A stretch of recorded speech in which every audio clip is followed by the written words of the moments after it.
चुनाव से पहले फरवरी में मोदी सरकार का आखिरी बजट पेश हुआ। इस दौरान वित्त मंत्री निर्मला सीतारमण ने कहा कि प्रधानमंत्री के नेतृत्व में सरकार 4 प्रमुख जातियों ज्ञान पर फोकस रखेगी। ये ज्ञान क्या है? ज्ञान मतलब GYAN। जी माने गरीब, Y यानी युवा, A यानी अन्नदाता मतलब हमारे किसान और N मतलब नारी शक्ति यानी महिलाएं। तो सीतारमण ने कहा कि उनकी सरकार गरीब, महिलाएं, युवा और अन्नदाता पर ध्यान केंद्रित करने में विश्वास रखती है। उनकी ज़रूरतें, उनकी आकांक्षाएं, उनका कल्याण हमारी सर्वोच्च प्राथमिकता है। देश तभी उन्नति करता है जब ये उन्नति करते हैं। लेकिन मोदी सरकार ने पिछले 10 सालों में इन 4 प्रमुख जातियों के लिए क्या किया? चलिए हिसाब किताब करते हैं। एक अकेला हिंदुस्तान को बचाने वाला चुनाव है। लेकिन उससे पहले एक अपील, अगर आप स्वतंत्र पत्रकारिता को सपोर्ट करना चाहते हैं तो क्विंट हिंदी का मेंबर बने। इसके आपको कई फायदे भी मिलेंगे। ज्यादा जानकारी डिस्क्रिप्शन में दी गई लिंक पर मिलेगी। तो पहले हिसाब किताब करते हैं कि मोदी सरकार गरीबी के मोर्चे पर कहां खड़ी है।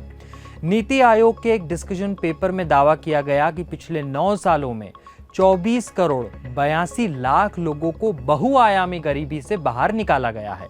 साल 2013-14 में कुल आबादी में गरीबों का हिस्सा 29% था, जो साल 2022-23 में घटकर 11% रह गया है। यानी लगभग 25 करोड़ लोग गरीबी से बाहर निकले। इससे पता चलता है कि पिछले सालों की तुलना में गरीबी में तेज गिरावट हुई है। लेकिन यहाँ बात केवल गरीबी की नहीं बल्कि बहुआयामी गरीबी की हो रही है। अब ये क्या है? देखिए, गरीब वो है जिसके पास पैसों की कमी है, लेकिन बहुआयामी गरीबी का मतलब उसके पास शिक्षा नहीं है, स्वास्थ्य सुविधा नहीं है।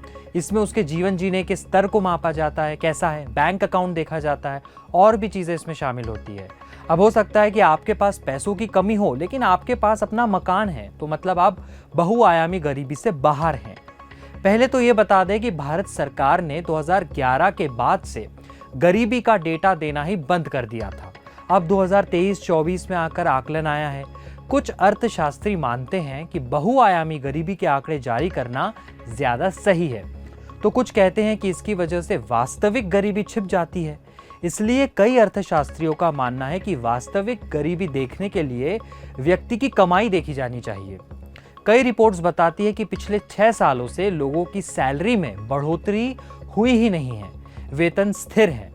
हाल ही में आई इंटरनेशनल लेबर ऑर्गेनाइजेशन की रिपोर्ट भी बताती है कि फुल टाइम जॉब करने वालों के वेतन स्थिर है, यानी स्टेबल है, कोई बढ़ोतरी नहीं है।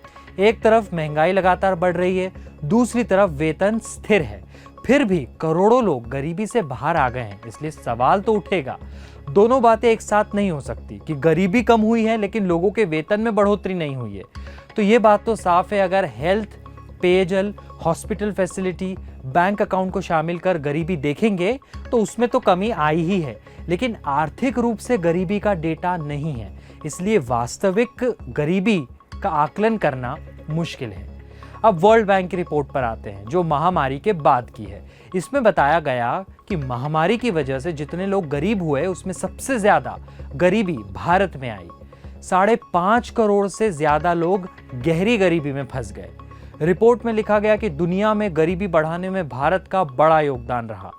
हम कई बार देखते हैं कि जब भी कोई अंतर्राष्ट्रीय रिपोर्ट्स आती है तो उसे भारत सरकार अक्सर खारिज कर देती है, लेकिन सरकार ने इस रिपोर्ट को ना तो खारिज किया और ना ही इसे एक्सेप्ट किया है।